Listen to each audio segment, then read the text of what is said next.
Salom do'stlar, sizlar bilan Asl Coder.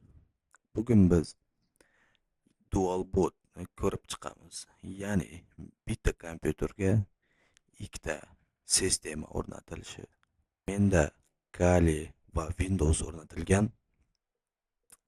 Ya'ni ko'rishingiz mumkin Kali. Mana do'stlar, Kaliga ham kirib oldik. Terminalni ochib, agar har safar ochganda menda odat bo'lib qolgan, ya'ni terminalga kirib ba'zi paketlarni yangilash. Ya'ni qanday qilib yangilaymiz? Terminalga kirganimizda sudo apt upgrade deb yozamiz. Keyin barcha buyruqni amalga oshirib bo'lgandan so'ng kompyuterimiz, keyin sudo apt update deb yozamiz va shu bilan yangilanishimiz tugaydi. Keyin dual bootdan agarda siz Windowsga o'tmoqchi bo'lsangiz, Kalida ishingizni bajarib bo'lib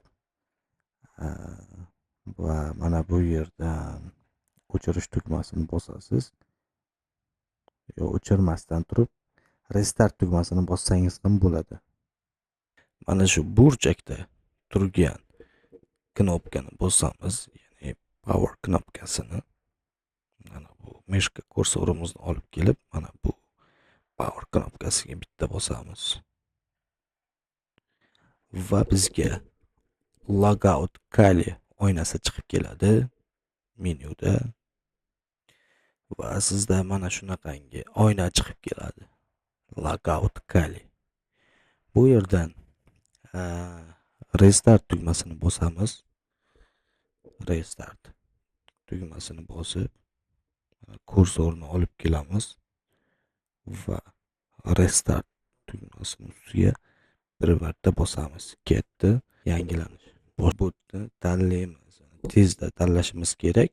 Mana bu yerdan Windows Boot Manager on Dev, ya'ni mana shu menyuga bosamiz. Agar sizda dual boot sistema o'rnatilgan bo'lsa, ya'ni bitta notebookga ikkita sistema, operatsion sistema o'rnatilgan bo'lsa, Kali GNU Linux'ni ustiga bossangiz, bu Kali operatsion tizimining ichiga kiradi. Advanced Options for Kali buni ustiga bossangiz, Kalining menyusiga o'tasiz. Va 3-menyuda Windows Boot Manager on Dev NVMe. Ana shu joyga bizning Windows'imiz o'rnatilgan. Bitta Enter tugmasini bosamiz.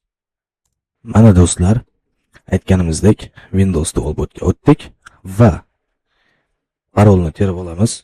O'tganimizdan so'ng Добро пожаловать deb sizni tizimning ichiga kiritadi. Va bu yerdan tizimning ichiga kiramiz va ishimizni davom ettirishni boshlaymiz. Hozircha bizda mana shular edi. Biz bilan qoling. Kanalga obuna bo'lib like bosishni unutmang. Hali bundan da qiziq videolar oldinda. Asl Coder kanaliga obuna bo'lib qo'yishni unutmang.